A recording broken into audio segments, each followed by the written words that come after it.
Olá, alunos! Nessa aula eu vou falar um pouco sobre algumas curiosidades acerca do uso dos cristais. Eu tenho certeza que se vocês aprofundarem os estudos encontrarão muitas outras curiosidades, mas o meu intuito aqui é somente mostrar o quanto é antigo, né, o uso dos cristais, tanto na perspectiva física, ou seja, para reequilibrar algum aspecto físico, mental ou emocional, quanto na perspectiva de fomentar, digamos assim, alguma qualidade que é esperada de uma pessoa em um determinado momento. Mais adiante no curso vocês verão que tem alguns guias, né? Guias das pedras para as profissões, guia das pedras para fomentar algum tipo de sentimento.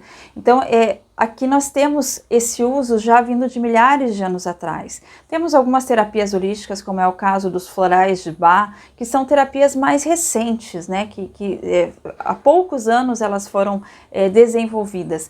Agora, quando se fala em aromaterapia, cromoterapia, cristaloterapia, são terapias já utilizadas há muitos anos. Então, aqui tem alguns aspectos que podem fazer você perceber realmente como os cristais já eram utilizados. A palavra cristal vem da palavra crústulos, é uma palavra com origem grega que significa gelo. Na perspectiva dos gregos, os cristais seriam como se fossem assim gelos encantados, né? Gelos mágicos que foram presenteados pelos deuses. Os cristais e pedras, eu falo cristal de uma forma genérica, tá, pessoal? Mais para frente eu vou explicar a diferença entre cristal e pedra, mas quando eu me referir a cristal, entendam que eu estou me referindo a todas as classificações que fazem parte aqui do curso, tá? Então, os cristais, eles eram também muito utilizados em rituais mágicos, né?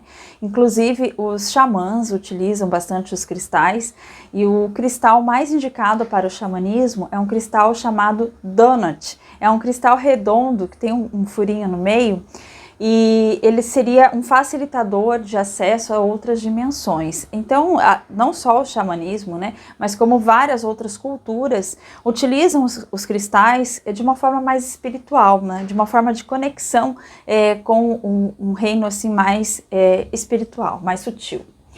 Os romanos usavam os cristais em forma de amuletos, especialmente para trazer saúde, a sensação de saúde, e para trazer assim a força, a capacidade necessária nas batalhas. Então, muito utilizado pelos romanos.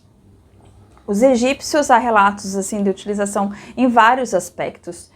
Então, os quartzos, eles eram utilizados em faraós, eles eram enterrados junto com os faraós para promover, né, uma passagem ali após a morte mais suave, né, para facilitar essa passagem.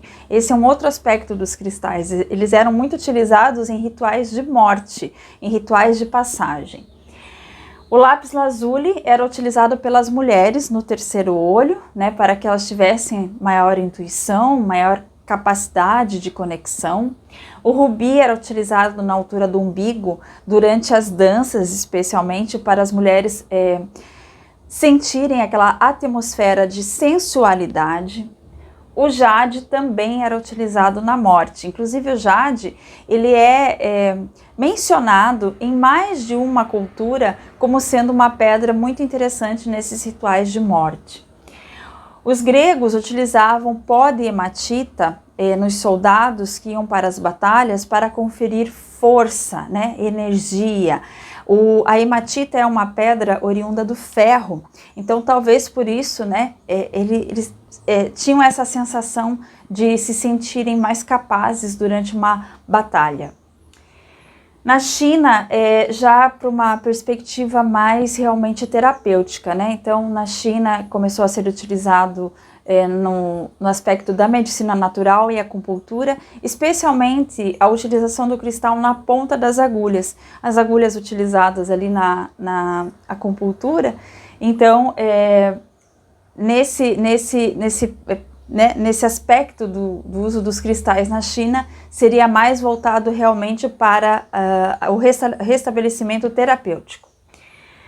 A jade, mais uma vez, era uma pedra utilizada como símbolo de vida, né, uma vida longa e morte tranquila. Então, mais uma vez, jade aparecendo como uma pedra utilizada também para a morte.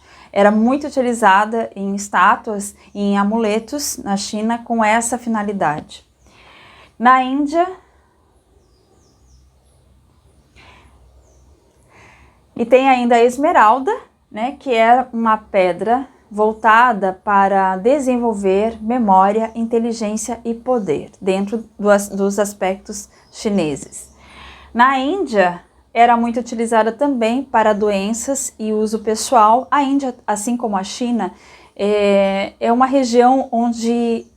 são duas regiões, né, que são consideradas como se fossem os berços das terapias holísticas, porque os maiores relatos da utilização dessas terapias holísticas vêm ali da região da Índia, né, da região da China, dos gregos também temos vários relatos. Então, na Índia também bastante utilizada já com finalidade terapêutica. Os havaianos têm uma curiosidade interessante que eu trago para vocês, que eles conversam e conversavam com as rochas antes da extração, explicando qual seria a finalidade. Então seria uma forma de respeito a este elemento, né? Um elemento extremamente poderoso, e os havaianos eles têm essa condição, né, de trazer esse respeito, digamos assim, ao reino mineral, né? Nós utilizamos de alguma forma, mas não retirando levianamente, né?